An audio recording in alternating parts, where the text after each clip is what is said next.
여러분 요즘 SNS 하시는 분들 많이 계시지요? SNS 하시는 분들 많습니다.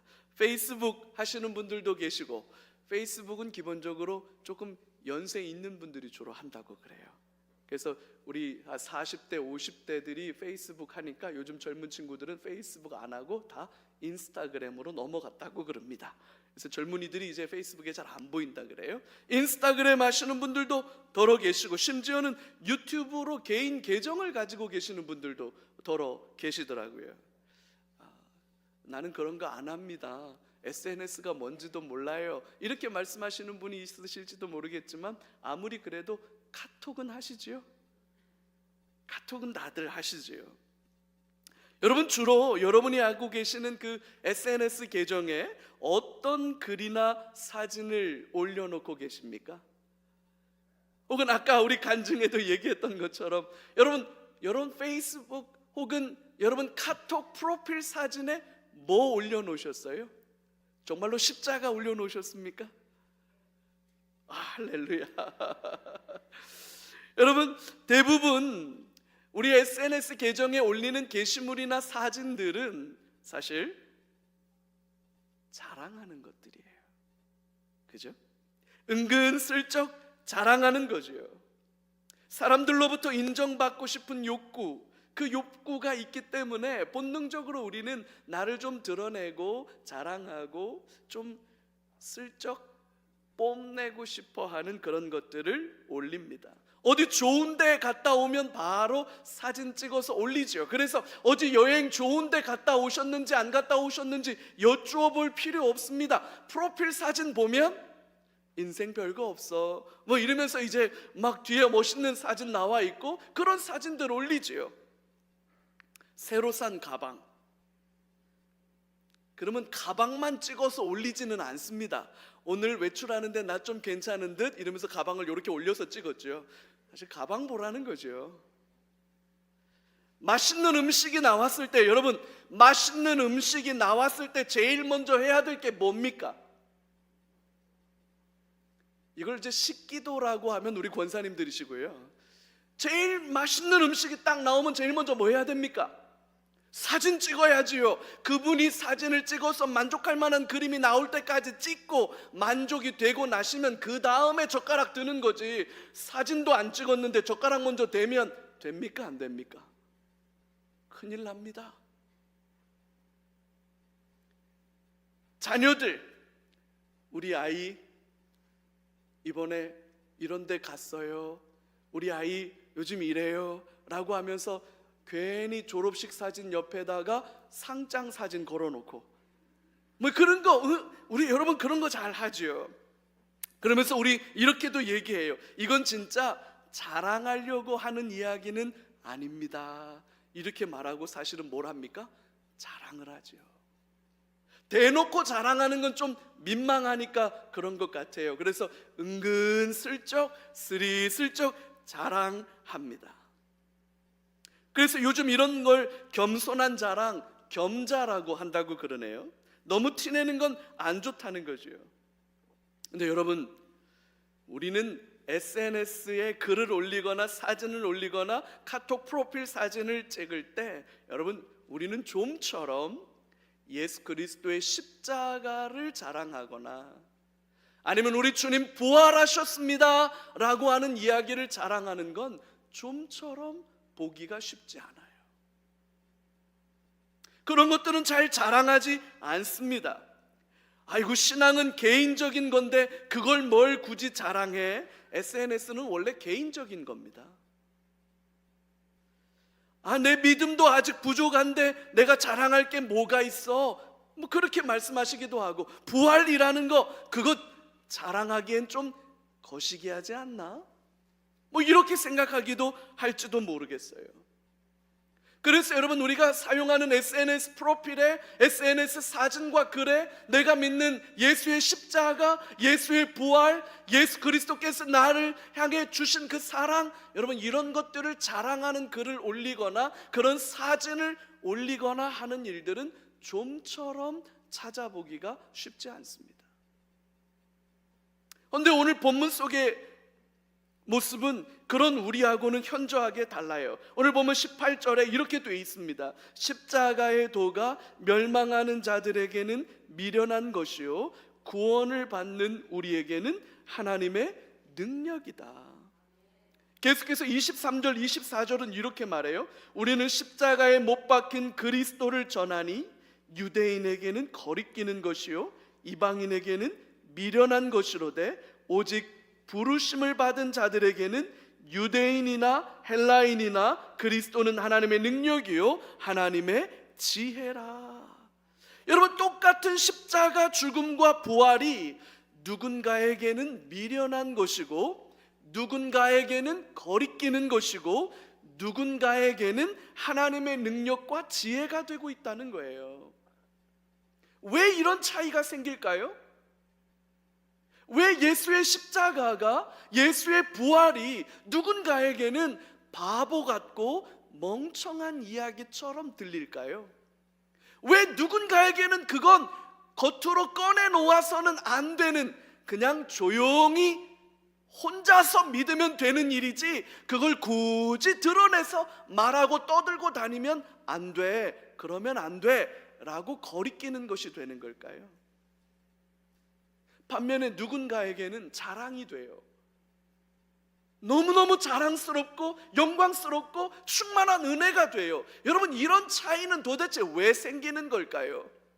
이런 차이는 어디서 오는 걸까요? 우리가 가장 먼저 생각해 볼 만한 주제가 이럴 거예요. 여러분, 세상은 부활을 어리석다고 말합니다. 그러나 성도는 부활을 자랑하죠. 이게 오늘 우리만 그런 건 아니에요. 사도 바울이 고린도 교회에 편지를 쓴 게 고린도전서잖아요. 사도 바울이 고린도 교회에 편지를 보냈던 그 시점, AD 한 50년경쯤 됩니다. 그 시점쯤에 사람들은 십자가에 대해서 어떻게 생각했을까? 그 시점에 십자가에 죽은 예수, 그리고 죽었다가 다시 살아났다는 부활을 말하는 건 사람들에게 어떻게 들렸을까? 예수님이 십자가에 죽으시기 한 5, 60년 전쯤에 어떤 일이 있었냐면, 한때는 로마의 군인이었습니다. 로마의 군인이었다가 탈영을 해요. 탈영을 해서 붙잡힙니다. 로마 군인이었다가 탈영해서 붙잡히면 노예가 되는데, 노예로 팔려갔다가 군인이었다는 걸 알고 검투사로 사갑니다. 그래서 유명한 검투사가 됐던 스파르타쿠스라고 하는 인물이 있습니다. 당시에 이 스파르타쿠스라고 하는 인물은 엄청난 인기를 누리던 검투사였어요. 그 당대 최고의 스포츠맨이었다고 볼 수 있겠죠. 이 스파르타쿠스가 동료 검투사들과 노예들을 규합해서 로마에 반역을 합니다. 반란을 일으켜요. 근데 이게 사람들에게 엄청난 호응을 얻어냅니다. 심지어 어떤 일이 벌어지냐면, 수많은 노예들이 탈출해서 이 반란군에 가담하고, 이 반란군에 가담한 노예 군대가 로마 정규군과의 전투에서 연전연승합니다. 그래서 12만 명까지 불어납니다. 엄청난 일이었어요. 그래서 로마가 이걸 제압해야 되는데, 그래서 로마 정규군을, 이 스파르타쿠스가 이끄는 반란군을 제압하기 위해서 로마 정규군을 보내는데 번번이 패하다가 결국에는 로마 정규군을 이기지 못하고 거의 다 진압됩니다. 12만 명이나 되던 사람들이 대부분 전사하거나 흩어지고 마지막 남은 사람들이 6천 명이 남았는데, 이 남은 6천 명이 항복을 해요. 근데 로마 입장에서는 노예가 반란을 일으켰기 때문에 이건 가만히 두면 안 된다. 그래서 마지막에 항복을 한 6천 명을 싹 다 죽입니다. 한 사람도 남기지 않고 다 죽입니다. 어떻게 죽이느냐? 십자가에 매달아서 죽입니다. 로마로 가는 길에 6천 명의 노예들을 2, 3m 간격으로 십자가에 매달았어요. 6천 명을 2, 3m, 3, 4m 간격을 두고 십자가에 매달으면 여러분 그 길이가 얼마가 되냐면 자그마치 200km가 됩니다. 일벌백계. 이게 얼마나 끔찍하고 저주스러운 일인지를 사람들에게 확실하게 보여주기 위해서 확실하게 반란을 일으킨 노예들의 운명이 어떤 것인지를 보여줘야 되니까 더 잔인하게 6천 명을 다 죽여가지고 십자가에 매달아가지고 200km나 되도록 매달아 놨었던 거예요. 이게 얼마나 끔찍한 일입니까? 이 당시에 십자가에 못 박혀 죽었다는 건 그 정도로 사람들의 집단적 트라우마를 불러일으킬 만한 사건이었어요. 그때에도. 그래서 예수가 십자가에 처형당했다라는 것만으로도 사람들에게는 너무나도 끔찍하고 혐오스러운 일인데, 십자가에 죽은 예수가 다시 살아났다고 말하는 건 전혀 상식적이지도 않고 사람들의 마음을 움직일 수 없는 매우 부적절한 주장처럼 여겨졌을 겁니다. 그때 당시 사람들은 뭘 자랑했냐면요, 로마 사람들은 자신들이 가진 지혜와 자신들이 얼마나 강한지, 자신들의 힘을 자랑하는 것이었어요. 그때 당시 사람들이 SNS를 했다면 내가 얼마나 힘이 센지, 내가 얼마나 실용적인 지혜를 가졌는지 그런 걸 자랑하는 것들을 SNS 글로 올리고 사진으로 올렸을 겁니다. 당대 헬라 사람들, 그리스 사람들이지요. 이 그리스 사람들은 뭘 자랑하느냐? 철학을 자랑하던 사람들 아닙니까? 자기들이 가졌던 인생에 대한 깊은 지혜, 그 철학을 자랑하던 사람이고 수사학과 논리를 자랑하던 사람들이에요. 배운 사람들이었거든요. 그래서 그런 것들을 자랑했을 거예요. 만약에 그때 당시에 십자가의 죽음과 죽은 자의 부활을 말했더라면 세상 사람들은 다 비웃었을 겁니다. 그게 말이 되냐? 현실적인 얘기를 좀 해라. 아마 그런 비난을 듣기에 충분했을 겁니다. 오늘날은 어떻습니까? 소위 배운 사람들이지요. 우리 알 만큼 아는 사람들이지요. 과학을 알고 상식 수준에서 의학을 아는 사람들입니다. 그런 저와 여러분들에게 예수의 죽음을 말하고 죽음과 함께 부활을 말한다고 그러면 될 만한 얘기를 좀 해라. 좀 상식적인 얘기를 좀 해라. 믿을 만한 얘기를 좀 해라. 그렇게 말하지 않겠습니까? 근데 여러분, 오늘 성경은 전혀 다르게 말합니다. 20절을 보시죠. 지혜 있는 자가 어디 있느냐? 선비가 어디 있느냐? 이 세대의 변론가가 어디 있느냐? 하나님께서 이 세상의 지혜를 미련하게 하신 것이 아니냐?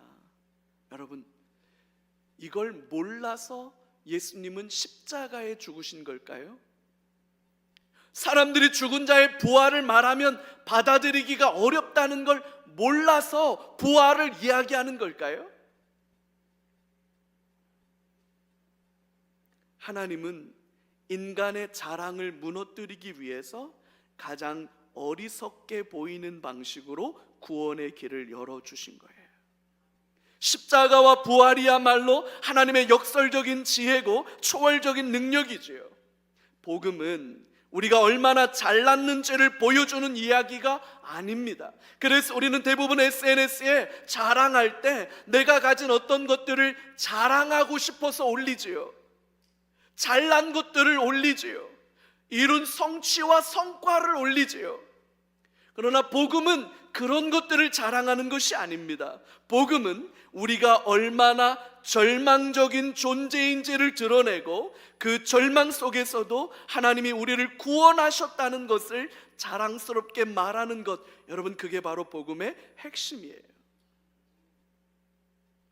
복음 안에서 우리는 우리의 잘한 것들을 자랑하는 게 아니라 우리의 소망 없음을 자랑하고 그 소망 없는 우리에게 구원을 주신 하나님의 놀라운 은혜를 자랑하게 하는 거예요. 그래서 결국 복음 안에서 우리가 부활을 대할 때 이런 생각을 해볼 필요가 있습니다. 부활은 믿기 어려운 이야기가 아니라 사실은 믿지 않으면 설명되지 않는 현실이 너무나도 많다는 거예요. 여러분, 많은 분들은 이렇게 말합니다. 부활이 정말로 있었던 일일까? 난 잘 안 믿어지는데. 부활이 잘 안 믿어진다는 거 여러분 인정합니다. 죽었다가 다시 살아난다는 건 우리의 일상의 경험과는 너무나도 거리가 멀어요. 그래서 우리는 상식선에서 도무지 죽은 자의 부활을 믿고 받아들이기가 거의 불가능하다고 보는 게 맞아요. 근데 여러분, 한 번만 더 생각해 봅시다. 만약에 예수님의 부활이 실제로 일어나지 않았다면 제자들의 삶을 바꾸어 놓은 건 도대체 뭘까요? 자신의 생명을 내어놓고 예수가 부활했다고 증거하고 증언하고, 그래서 모두가 다 순교의 자리로 나아갈 만큼 예수는 부활하셨다고 말하고 예수가 부활하셨다는 이야기를 전하기 위해서 자신의 삶과 자신의 시간과 재능과 열정과 모든 것들을 아낌없이 내어놓았던 제자들의 그 열정과 헌신은 도대체 어디서 온 걸까? 처음부터 제자들이 이랬던 건 아니에요.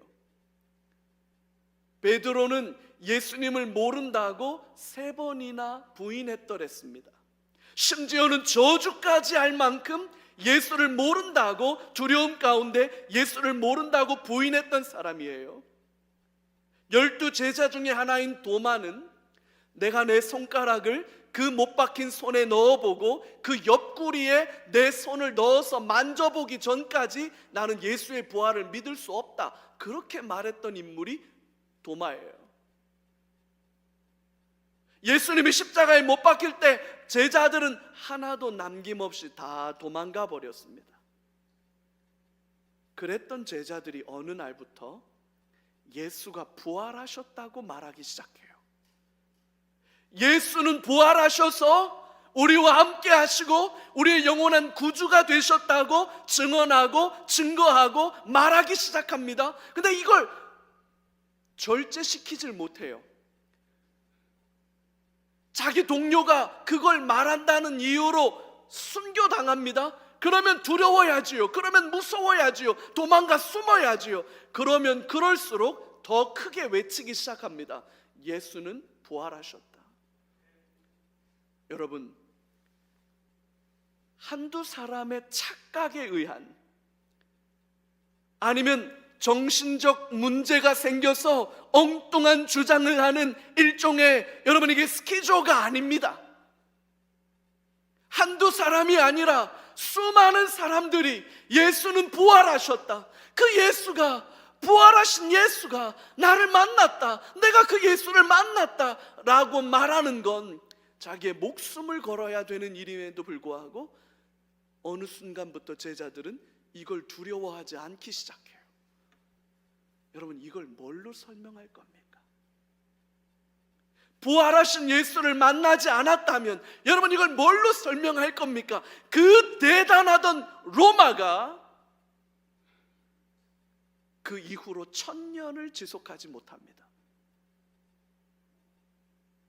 법률에 의해 통치되고 강력한 군대에 의해서 통치되고 가장 탁월한 정치 지도자들과 군사 지도자들과 행정가들과 법률가들이 그 엄청난 제국을 떠받쳤지만 1000년을 가지 못해요. 근데 여러분, 그 말도 안 되는 예수의 죽음과 부활을 증언하는 사람들은 오늘 2025년에 5분이 세례를 받았습니다. 이게 도대체 뭐라고 설명할 거예요? 이게 집단의 광기입니까? 이게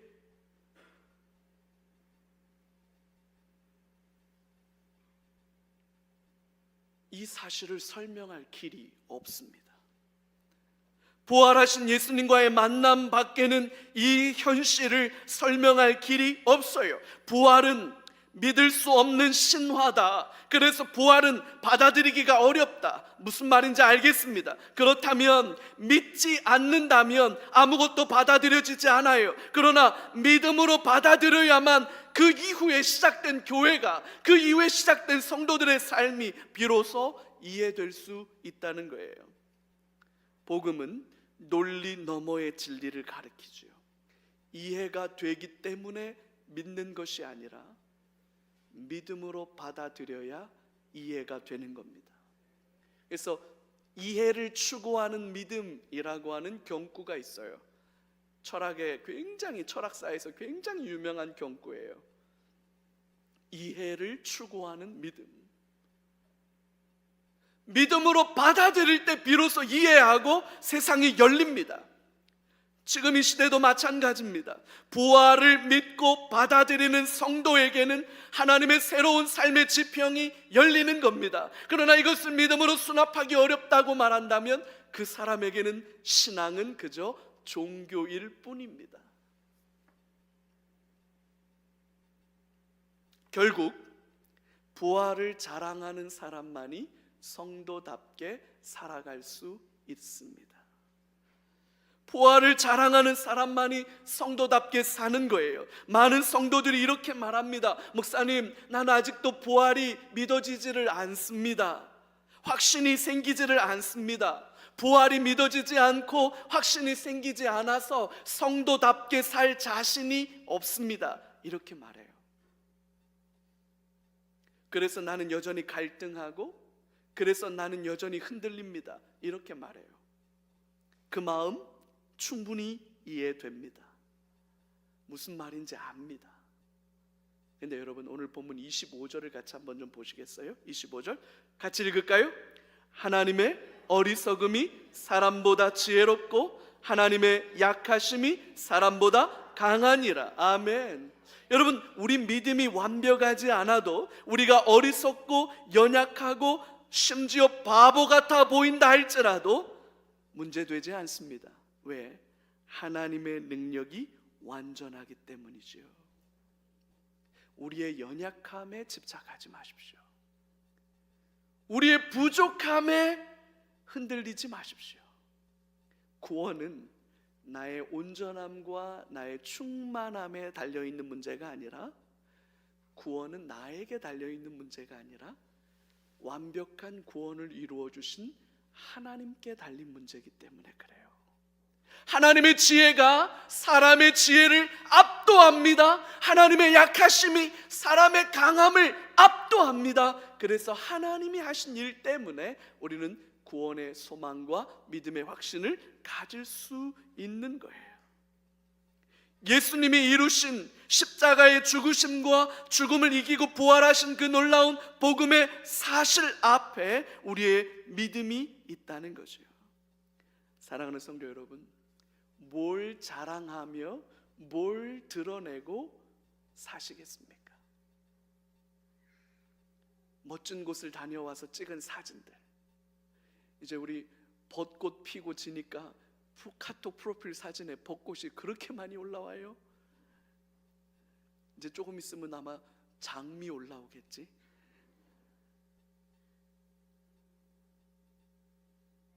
여러분, 꽃은 시들어요. 가방도 낡아요.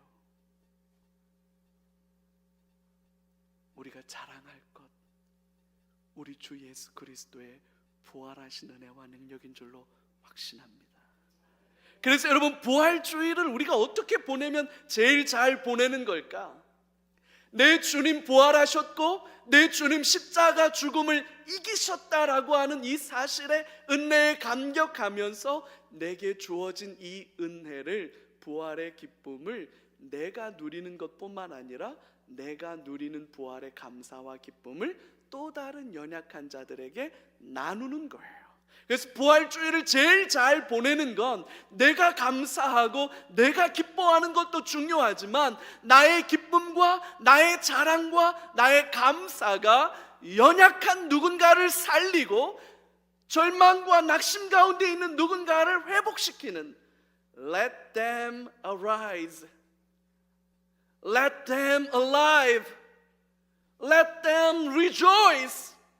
그들로 살아나게 하고 그들로 기뻐하게 하고 그들로 즐거워하게 할 수 있도록 예수를 자랑할 때, 예수의 십자가를 자랑할 때, 여러분 그거야말로 부활을 제대로 누리고 경험하는 거라고 확신합니다.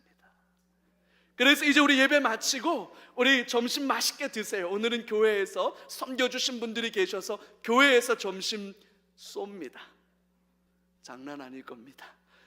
맛있게 드시고 예수님이 부활하셨다는 그 소식을 누군가에게라도 나누고 증거하고 고백할 수 있기를 바랍니다.